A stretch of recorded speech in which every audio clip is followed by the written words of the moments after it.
என்ன பண்ற? பட்டறைக்குல என்ன பண்ற? இவ்வளவு நேரமா? புதுசா நம்ம இப்போ ஒரு கருவாடு செஞ்சோம்ல, பட்டறையில வச்சு ரெடி ஆயிருச்சு. அந்த கருவாட்டை வந்து மக்களுக்கு காட்டணும்ல. கண்ணாடி பாறையா? அது உண்மையா சூப்பரா இருக்கு. சுக்காம்பாறைன்னு சொல்லுவாங்கல்ல, அந்த பாறை தான். எங்கேயுமே கண்ணாடி பாறை கிடைக்காது தெரியுமா இல்லையா? ஆமாங்க, இருங்க. பட்டறை பாறை, பட்டறை.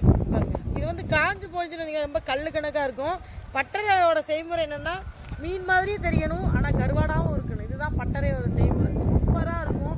நீங்கள் இதை வாங்கி குழம்பு தொக்குலாம் வச்சு சாப்பிட்டீங்கன்னு சும்மா அல்டிமேட்டாக இருக்கும். இது இந்த பட்டறை கருவாடு எதில் செய்யலாம்னா, கெட்டுப்போன மீனில் செய்ய முடியாது, ஃப்ரெஷ்ஷான மீன்லாம் செய்யலாம். ஃப்ரெஷ்ஷான மீனில் தான் நம்ம பட்டறை கருவாடு செஞ்சால் தான் மீன் நல்லா கரையும். கருவாடு சும்மா கெட்டுப்போன மீன், ஐஸில் வச்ச மீனா கொண்டு பட்டறையில் வச்சோம்னீங்கன்னா இந்த மாதிரி கரைய வாய்ப்பே கிடையாது. கருவாடு செய்கிறவங்க நிறைய பேருக்கு தெரிஞ்சிருக்கும். கண்டிப்பாக எப்பயுமே இந்த பிள்ளை என்னமா எல்லா கருவாடையும் நல்லா இருக்குன்னு தானே சொல்லுது அப்படின்னு சொல்லிட்டு நீங்கள் நினைப்பீங்க. நான் எல்லாத்தையுமே சொல்ல மாட்டேன்.